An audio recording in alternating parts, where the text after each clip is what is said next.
Hi there, this is Michael Ludden, and this is a quick comparison between the titanium silver version international running the Exynos processor versus the gold version using the US Snapdragon 820.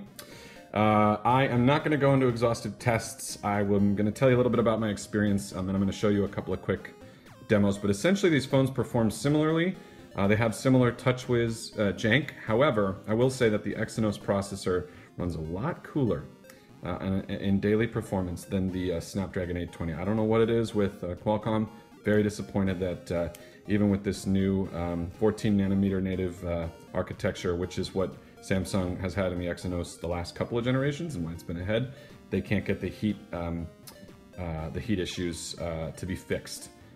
So the Exynos runs smooth at all times, so that means that I do have some occasional issues with lag when the processor is shuttering itself to cool itself down.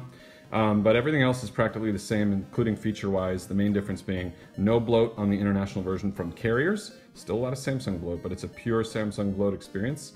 So I would say that overall this is the slightly superior phone in terms of performance and in terms of a few of the bugs and bloat that it comes with that are removed. All the features are intact across both of them. Verizon and some other carriers have mucked around and made them hide some of the features, but they're still here, like Samsung Pay, Galaxy apps. You just have to dig for them, and you can of course set that up, but it just takes longer. So with all of that said, I'm going to show you just a couple of quick things. So we'll go into multitasking, and first we're going to go into Hearthstone.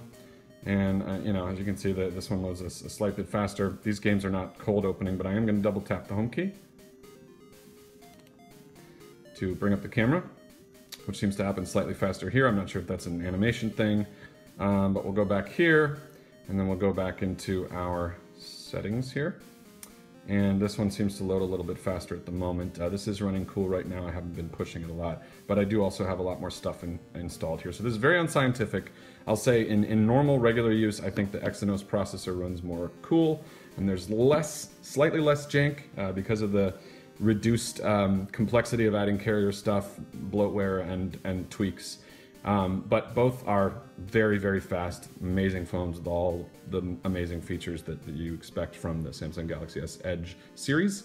If you can get your hands on this and use it on your carrier, I recommend it. This works on AT&T, that is verified in the US, on all of the major bands. And then also, I'm not sure about T-Mobile, but I think so as well. But this is on Verizon, it's CDMA. The international version is not compatible. Believe me, I tested. I tried with different APNs and different modifications and whatnot. It recognizes Verizon, but it can't connect to the network. It doesn't get registered to the network, and I think that's maybe a Verizon blocking the IMEIs of the international one. It seems to have the radios in the chipset to connect. Could be wrong on that. Feel free to correct me in the comments. Ask me questions about this. Flame me. I am worried about getting flamed. I do still think that the TouchWiz jank exists on the international version, but overall, it is a better package, cleaner package. So if you can get this, do it. But this is a great phone. This is my daily driver, and it will be for some time. So there you go. Quick comparison here.